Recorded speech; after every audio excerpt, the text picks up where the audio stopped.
All right, and this is, you know, you can buy dry ice at the grocery store. So if you wanted to do something like this at your parties, all you need is dry ice and water, and you got that.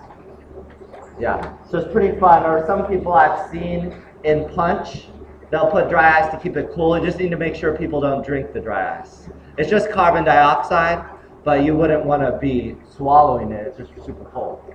Okay. But yeah, I've seen it's kind of fun when it's in punch. You can see it's still trying to resist that change in pH.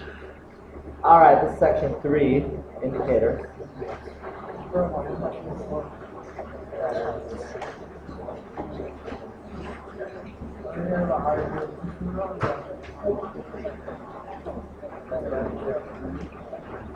Okay, that's what an indicator does, as I just explained. It donates the proton. Here's a couple things you'll want to know. The color change means that you're at the equivalence point. Some people call it the stoichiometric point. It's also called the endpoint. Endpoint and equivalence point have two different definitions. Technically, the endpoint is where the color changes. Technically, the equivalence point is where the inflection of the titration curve occurs. Okay, what does this mean, though? If those are at the same point, there's no limiting reactants at that point. So there's equal millimoles of acid and base. There's nothing in excess, there's no limiting reactant. They're both equal at the color change. What is the math for this? Well, the math for this is that the moles the moles of the initial compound, let's call the initial compound B, equals the moles of added. And let's say whatever you're adding is compound A. Okay, they're not necessarily acid and base, just compound A and B. So typically with a titration, you're going to have this burette like this. And in here, let's say that's A, and this drops down into your flask. I'll just draw the flask like that. Okay, and in here is B. Okay, so the moles of B you had originally is going to be equal to the amount of A you've just added. The one on the top we call the titrant. Titration, that comes from the word to deliver. So titrant. Ignore the blotch. Okay, and this is the analyte, the one you're analyzing. It's the analyte. Okay, so the reaction would just be simply A plus B goes to some products. A plus B goes to some products. Okay, that's a titration. And the indicator happens whenever that color changes. The indicator changes color, that's the endpoint. Pick the right indicator, that's also the equivalence point or the inflection of the curve. All right, that's it with that section, section 4. Now that we know that, let's do a titration. Why not? Okay, there's a couple things I want to tell you about titration. I need to give you a little intro. You've already done titrations in lab, so you have a vague overview of how that works. And we'll get in. I guess we ran out of dry ice here, and it's boring if there's nothing happening, because you'll have to look at it. You can see the buffer is finally turning the indicator green.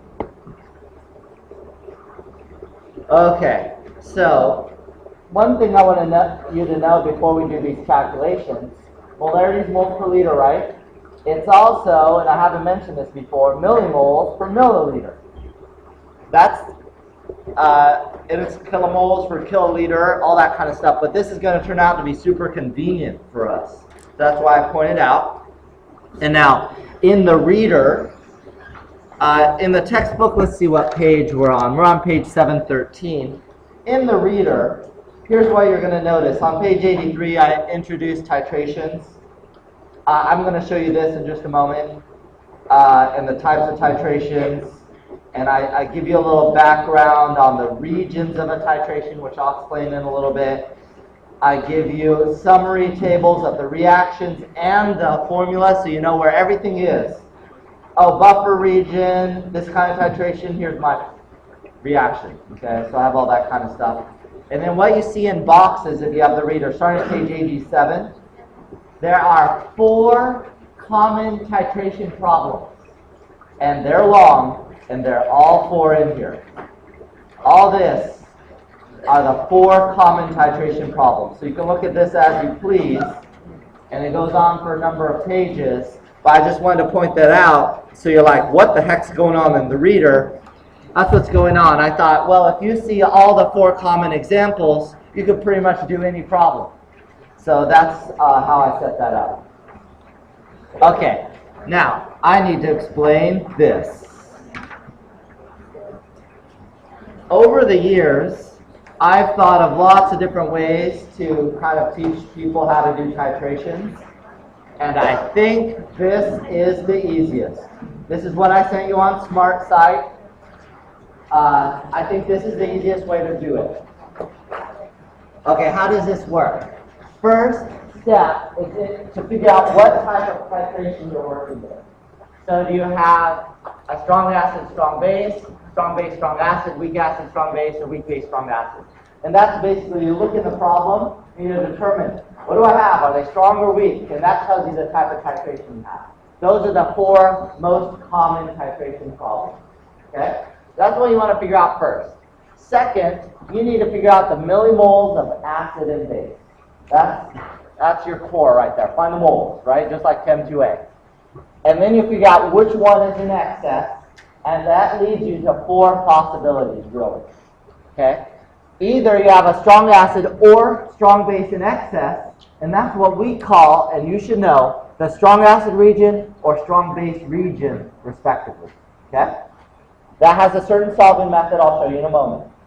You could also have weak acid or weak base in excess. If that's true, you need to know that's called the buffer region. You could also, in the third possibility, have millimoles of acid equal to millimoles of base. That, as you just learned, is called the equivalence point, also known as the stoichiometric point. Okay, that's when they're equal. You could also have the case where no titrant has been added. So you haven't added anything to the solution yet. No titrant has been added. That has its own solving method. Okay, let me show you how this works now. We'll go through some of the solving methods. Move this up. Okay. If you have strong acid or strong base in excess, then that is a strong acid or strong base problem, in which case you do not need the ice table, just like before. Okay, don't need the ice table. Just keep doing what you're doing and use a combination of the formulas shown here to solve the problem. Okay? So that's all you have to do there. If weak acid or weak base is in excess, you have the buffer region, use the buffer formula, the Henderson-Hasselbalch. Now you could use the ice table if you're really into it, but I recommend just going with the easy way, Henderson-Hasselbalch. If the millimoles of acid equal the millimoles of base, then it depends what kind of titration you're doing. If you're doing a strong acid, strong base, or strong base, strong acid titration, then your pH is 7 at the equivalence point. Basically, the strong base has neutralized the strong acid, and you reach an equivalence point. And so it's totally neutral, and you got a pH of 7. No calculation necessary here.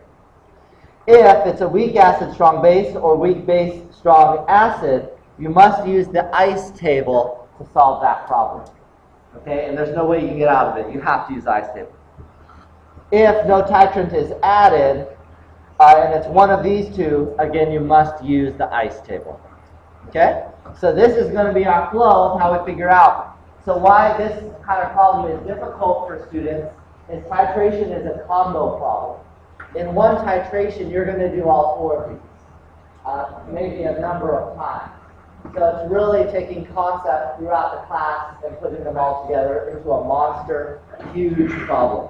So that's why people freak out a little bit by this. Okay, so what are we going to do? We're going to do a titration problem right now. Let's do it. This will have multi-parts, as you'll see.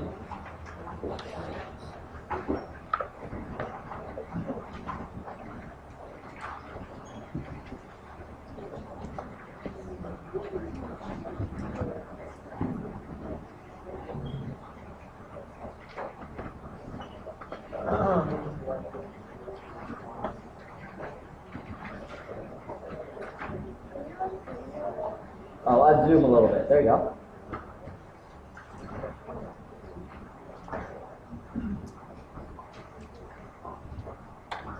Okay. This first thing you want to do with this problem, and let me put part A of the problem would be find the pH. Every part we want to know the pH, and in this case, no titrant added. Okay, that'll be the first part.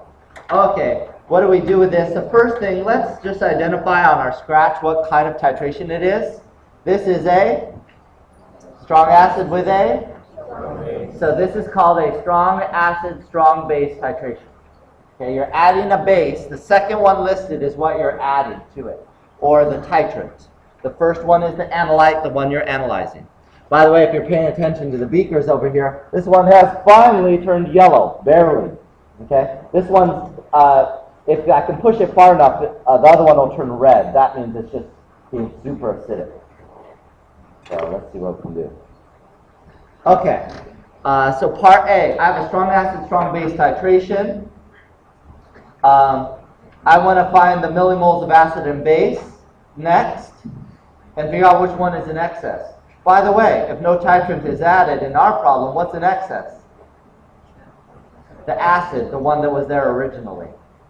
So I'm going to have strong acid in excess, thus this will be the strong acid region, and I'm going to solve it without an ice table, and this whole problem will not use an ice table. I'm just going to use a combination of these kinds of formulas here. So that's what I'm going to do. Without even doing the problem, I already know which one's in excess. So let me just write a little bit down here. I know that the concentration of HNO3 is equal to 0.200 molar. And I already know it's in excess because the other one wasn't added. I don't even have to find the millimoles in this case. I could if I wanted to. And how do I find the pH of this problem? Well, I need to know that the strong acid concentration is equal to the proton concentration, or hydronium ion concentration. And then I just simply go, pH is negative log of H3O plus.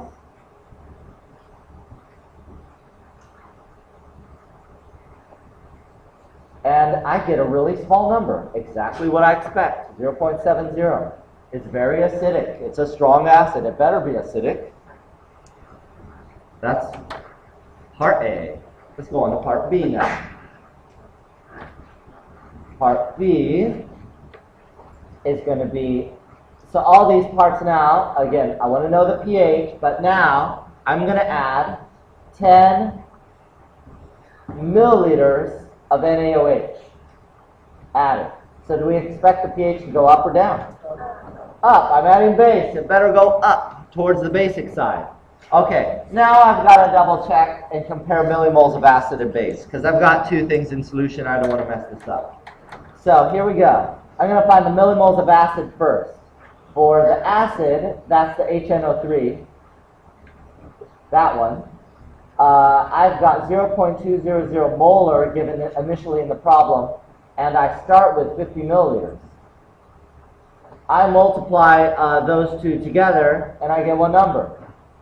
Okay, I'll just write it down. 10 millimoles. Milliliters times molarity is millimoles. Now the base. The base, which was the NaOH, what do I do there? Well, in that case, the initial molarity given in the problem is 0.1, and I just added 10 milliliters.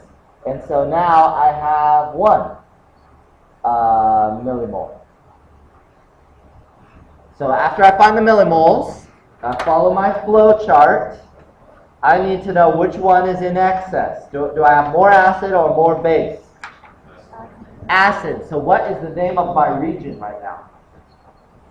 If I have strong acid, I'm in the strong acid region. Okay? So I'm still in the strong acid region.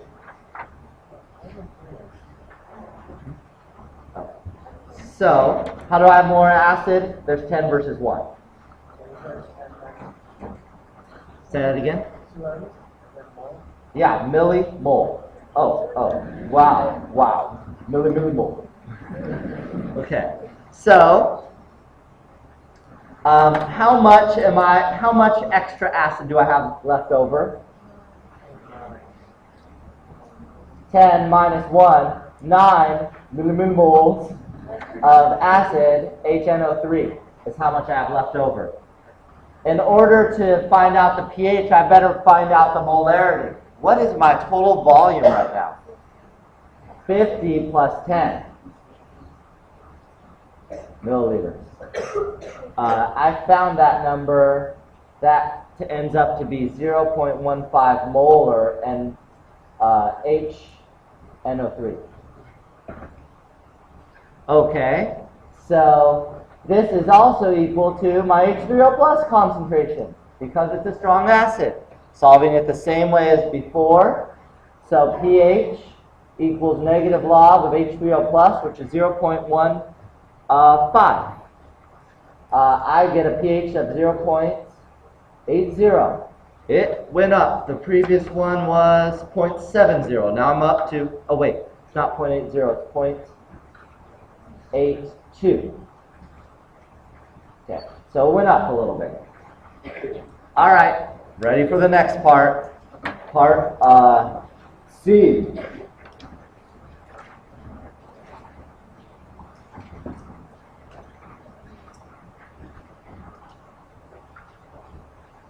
And what you're going to notice is that each part is not mathematically related to the previous part. They're separate problems, actually. Okay, in this case, I already know from the previous part how many millimoles of acid do I have from the previous part. That doesn't change. It was 10 from the previous part, HNO3. In this case, for base, it's 20 milliliters times 0.100 molar. That turns out to be 2 millimoles of the base. So what's in excess? The acid. So what is the region called? Strong acid region. Okay, so let's continue my calculation. How much is a strong acid in excess? Yeah, 10 minus 2, or 8 millimoles. Total volume? 20 was added to 50 initially. This is the molarity. I didn't find that number. But it is equal to the concentration of the strong acid and the H3O plus concentration. So pH equals negative log of H3O plus, whatever this number is. And I found the answer, though. It's 0.94. So it's going up. I'm adding more base. Hopefully this makes sense. Add more base, it keeps going up. Still pretty strong acid, though. Thus, we call it the strong acid region. Okay, let's go to part D.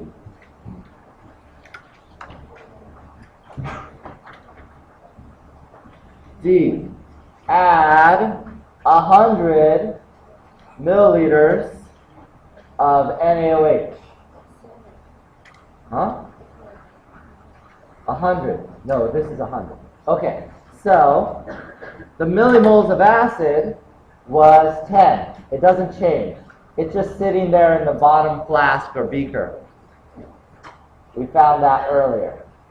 Okay, for this one though, 100 milliliters times 0.100 molar is 10 millimoles of the base that I just added. Now, what's in excess? Nothing. They're equal. So let's take a look at our flow chart again. We did this calculation. They're equal. That's called the equivalence point, and so the pH is 7. It's neutral. I have no calculation necessary at this point. Just write pH equals 7 because you're at the EQ point.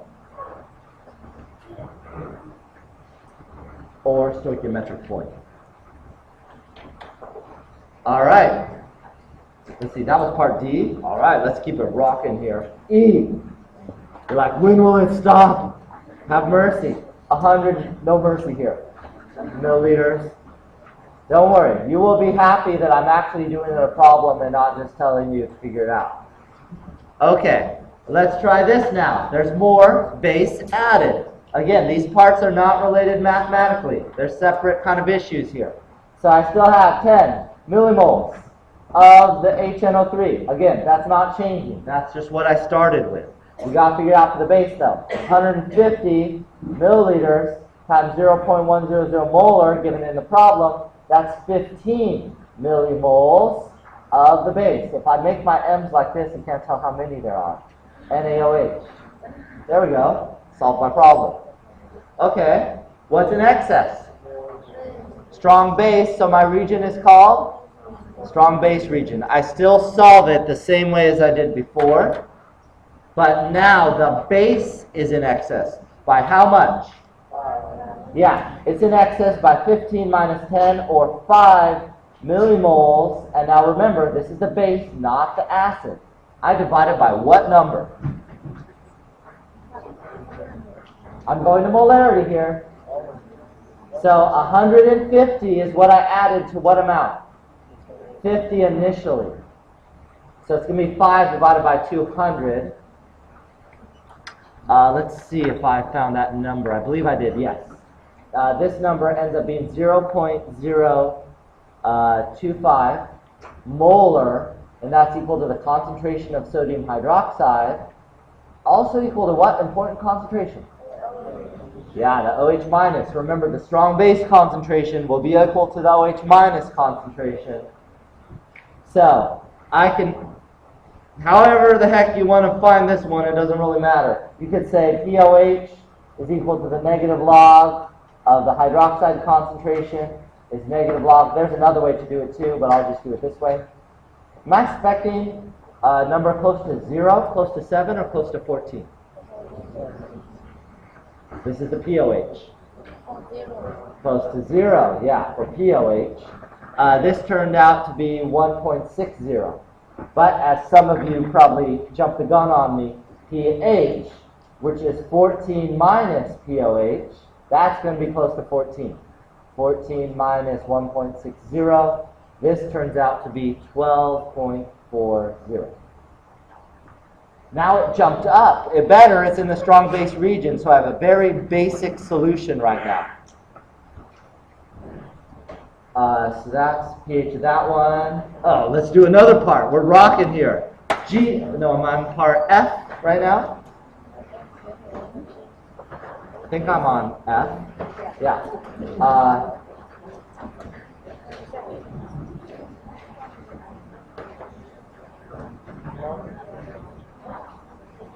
All right.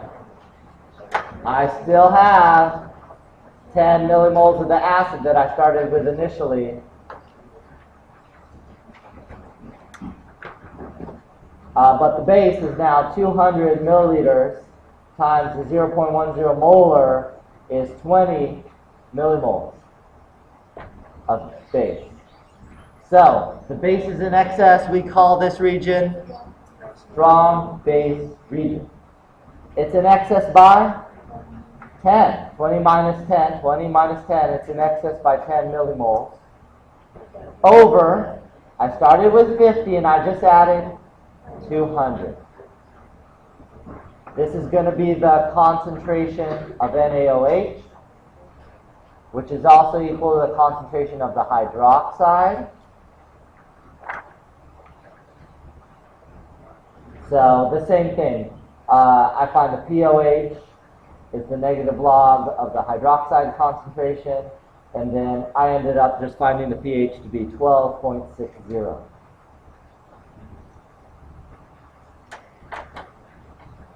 Part H, you're like, please, no, this is part G. Yeah, plot this one.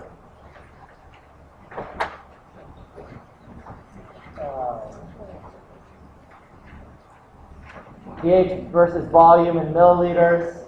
What you're going to notice if you plot this, it looks like this. It looks like an S, a very sharp S. Where here's the EQ point. And let me use a different color. Here's the strong acid region that we started in. As I had low volumes of base, ultimately, it got us to the strong base region. Okay? I'm not going to do a strong base, strong acid titration in class. Why? Because it's just going to be the opposite.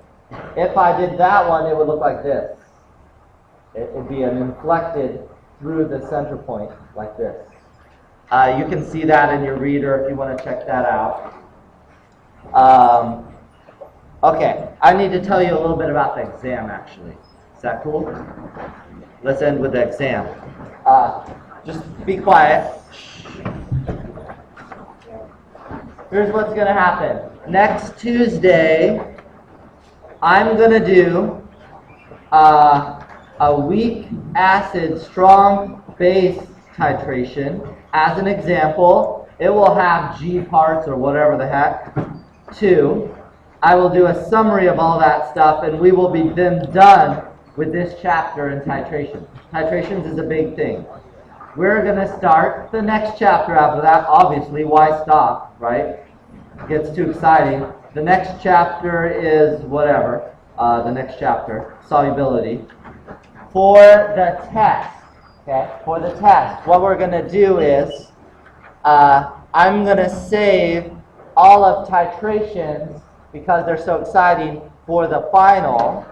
And so your test will go, where did we end last time? 13.7 colligative properties, all the way to the end of that chapter. All of 14, equilibrium. All of 15, acid base 1, and then chapter 16, this one, up through indicators, section 3. You got that? So our test is going to be 13.7 to 16.3. All that.